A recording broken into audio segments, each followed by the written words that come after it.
predominantly teens who are at risk for dropping out of school, at risk for breaking the law and entering the juvenile justice system, at risk for getting pregnant.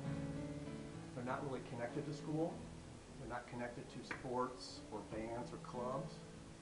And so since they're not connected, they're old enough now to get themselves into trouble. And so we're the safe harbor, LightHouse Safe Harbor, for these teenagers. We provide a safe environment during high-risk afternoon are the highest risk hours because there's no parent home. A lot of times the parent comes up home after work and they'll be home in the evening. I've always enjoyed working with teenagers.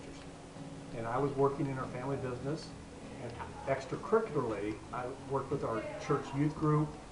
I worked with a boys group home, and I just like working with teenagers. In the summer of '88, I read a book of a guy who started a place in New York City, right in the inner city, right in the really bad section. He called it Covenant House. It was a place for throwaway teenagers. And he talked about volunteers in the book, and I thought, I want to work with kids in the inner city. So in 1988, I spent my summer there, and I loved it.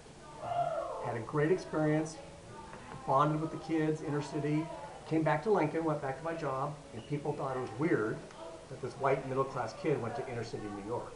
So they wanted to hear about it. So I talked about Covenant House, and people kept saying, Pete, there's a need in Lincoln.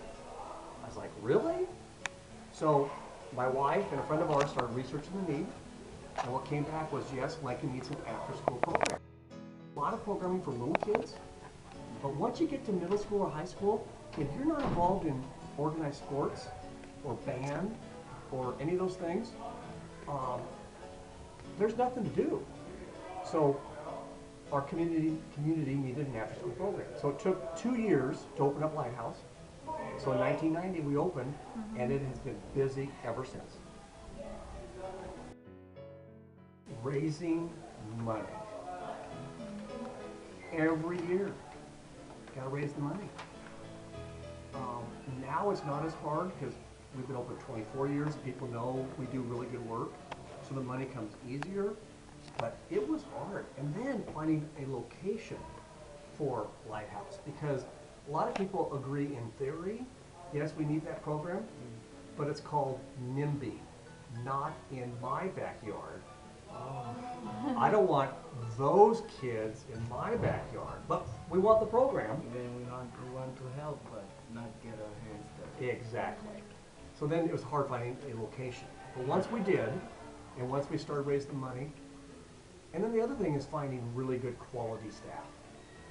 Because as you guys well know, you need someone who's got a really good heart, but also a good mind that can work with children. Teenagers, especially the stage of life is very complex.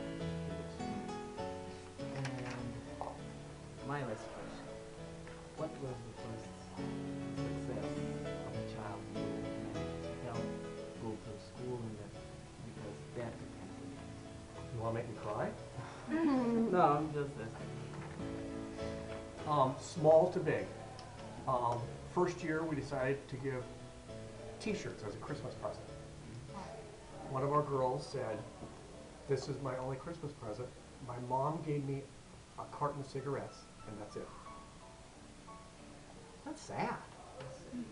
And she loved just the t-shirt. 2 years later, we saw right away that the kids weren't eating dinner. So we said, go home, eat. And they said, there's no food. So we started a food kitchen with dinner. And one kid said, this is my only meal today. Now in America, you don't hear that very often. That's just sad. It's a good kid. So, and then you met Bill. Yes. He was a really rough kid. Yeah.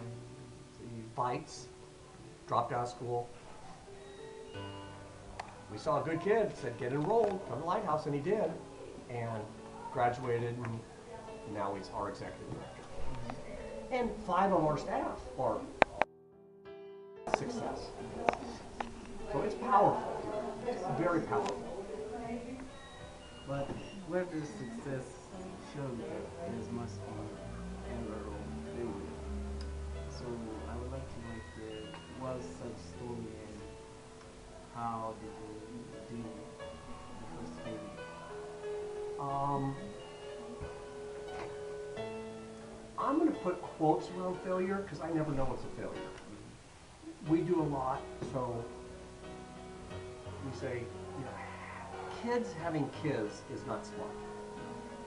And we do a lot of programming to say, you know, don't be sexually active, or wear protection if you do. And about once a year, one of the girls will get pregnant.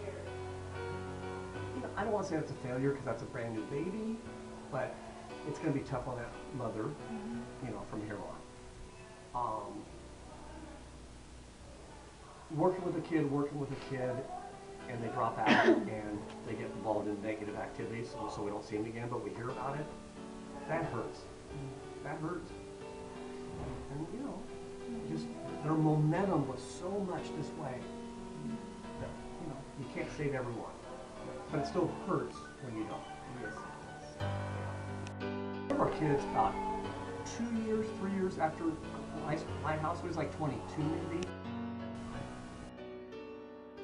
What's that? Lost his Got killed. And we put a plaque up in our study room. I can show you that later. Sad, obviously.